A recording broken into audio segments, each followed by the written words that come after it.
bacon, Hennessy XO. And the last ingredient, very important. Randall, good to see you. You missed the first one, but crowd can tell you right now what they thought. Hey guys, thank you so much for being here. This is amazing. Yeah, this is really, this means a lot. Thank you so much. This is great. So, give us an insight. What was it like going through this process for you? It's been crazy. It's been just like one kind of surprise after another. You know, I never thought it would get to this point. I never thought that, you know, it would be pushed out into the public as I never thought the network would be behind it, like making billboards and commercials and as taxis much as they have. and buses and everything. Yeah, it's been really amazing. What have people on the street said to you about this? Well, nothing really. Because it hadn't aired yet. Maybe all the promos. Randall is definitely in the streets, though. Yeah. Just for the record, he's in the streets. People just ain't talking to him. Yeah, they know this face. Oh, like from the promos and stuff. Yeah, Sure, yeah. I mean, just people are excited, you know.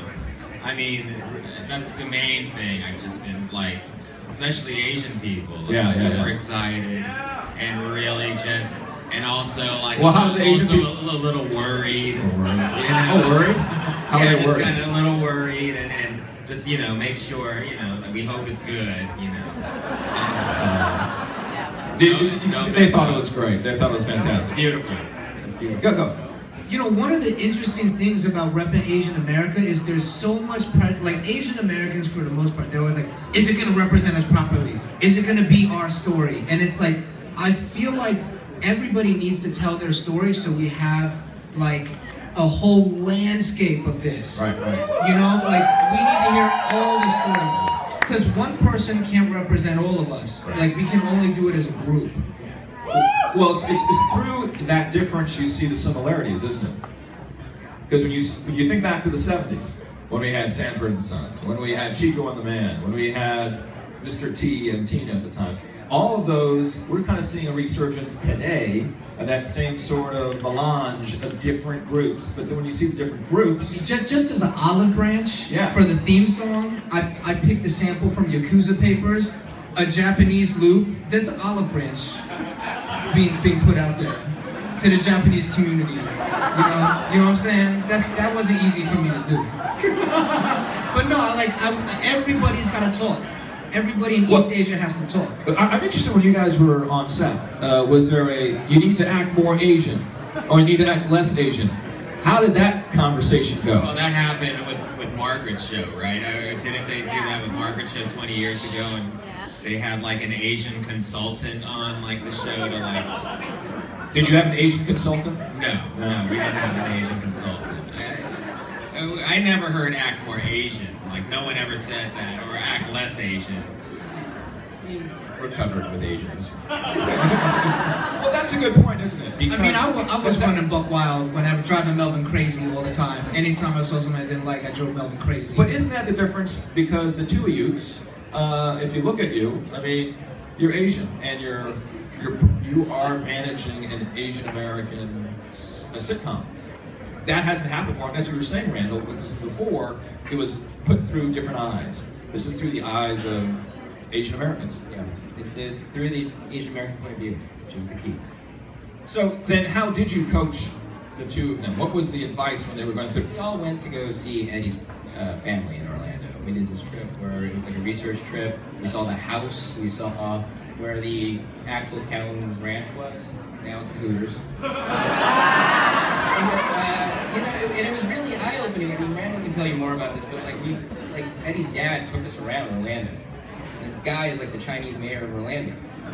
Like, tell the story. Yo, he threw a pizza party tonight. My mom was like, I'm not cooking. I'm not cooking tonight. He got 8 different types of pizza. He was real excited. He said he had regular crust, deep dish crust, stuffed crust, thin crust. He had the foot-long joint. All the pizza was in the building. Randall and Hudson, who do you think of when you're acting? I mean, is it just you, or are you bringing somebody else in your mind to do this?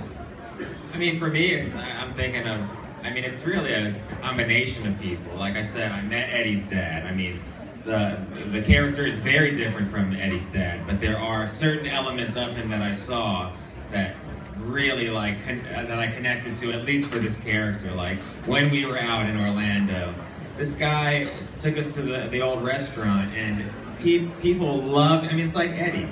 People love him, and they're gravitated to him, and they came up to him, want to shake his hand all around the community. This was like a man of the people.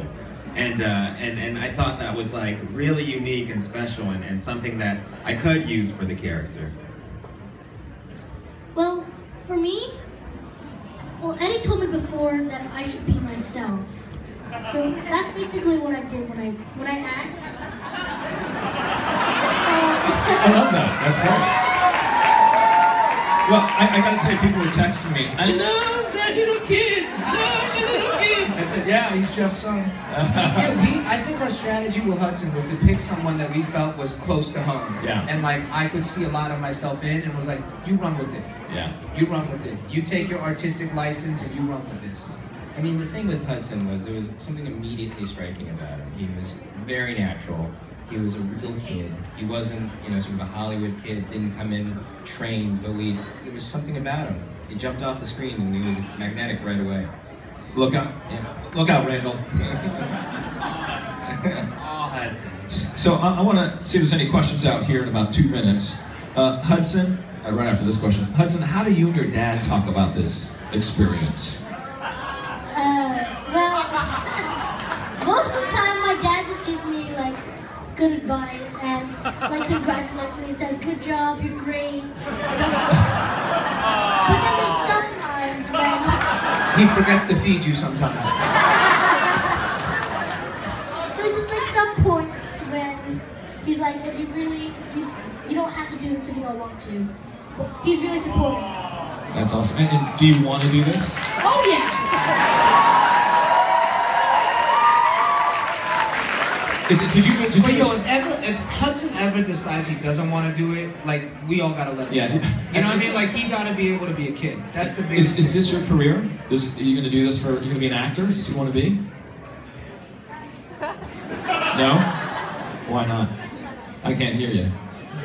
Oh, not for the rest of my life. Doctor. How much? 2 years, maybe? 3? Well, a few more years. but- Okay. Wait.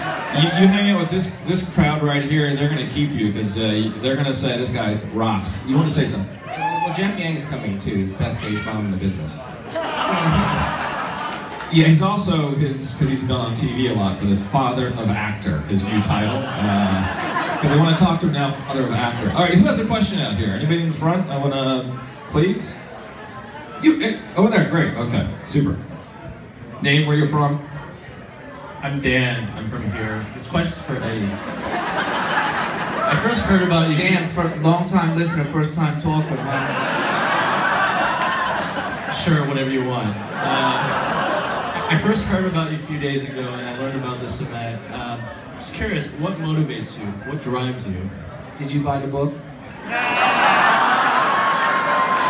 I like that. Sales, right?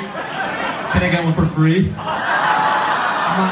My agent is in the building. There's no books for free. Mark Gerald will not give books away. Nothing's for And free, you know right? what motivates me is really this. It's like we really just want to kick in the door so that other people can come through. You know, like I really feel like.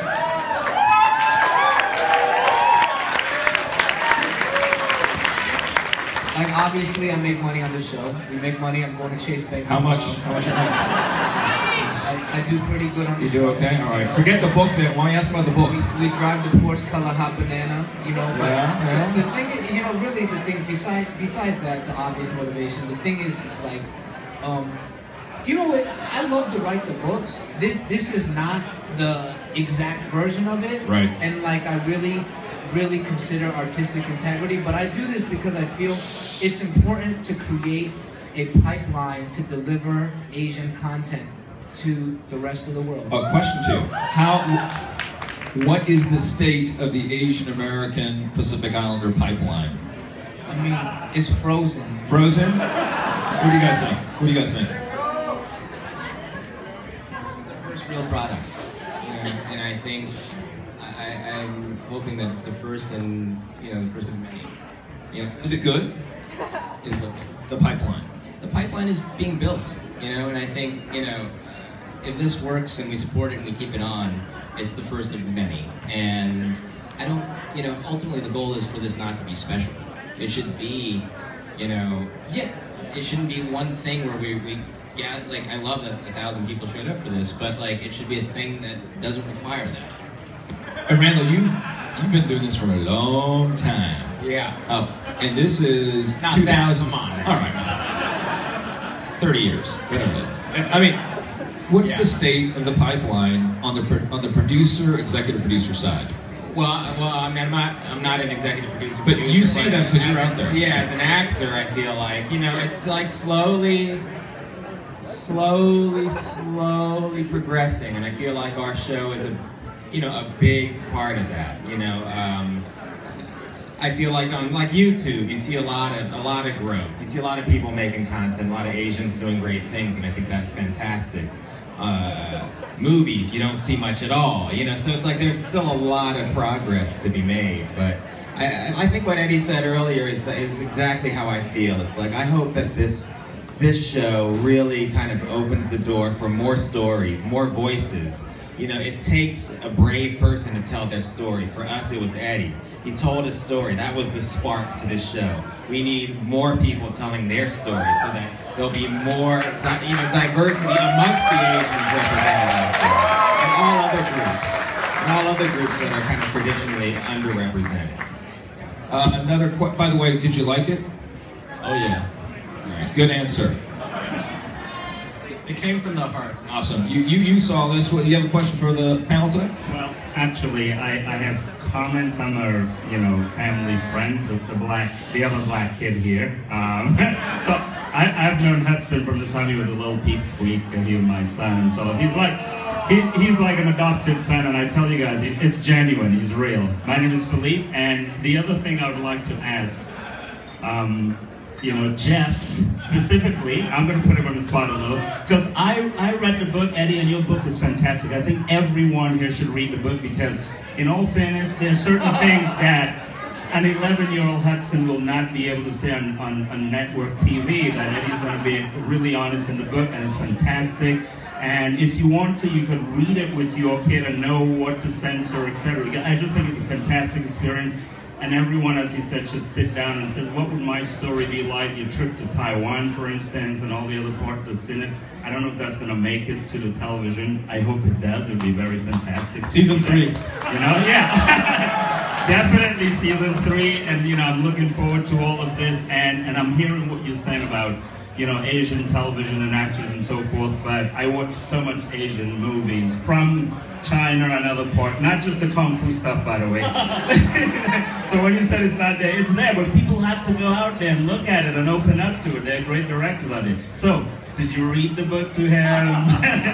And did you sort of say, okay, let's go through Sure. No, there was a question in there. There was a question. Yeah. I let him read the book. I told him to stop at a certain chapter. He refused to listen. Bottom line is this. I'm trying to keep him out of jail in general. But honestly, I think that it was an important book for him to read, even at 11 years old.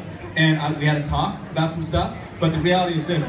There are very few stories out there that are just as full-on, authentic, an expression of voice that is not limited by the current definition of what Asian American means.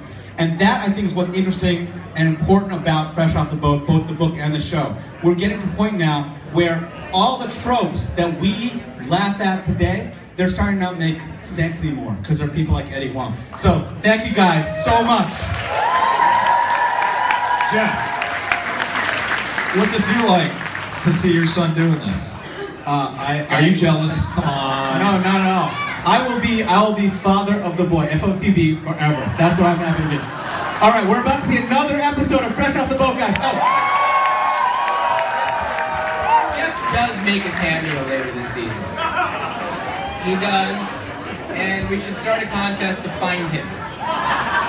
It's like, where's Waldo, Asian America? All right, guys, enjoy it. Enjoy it.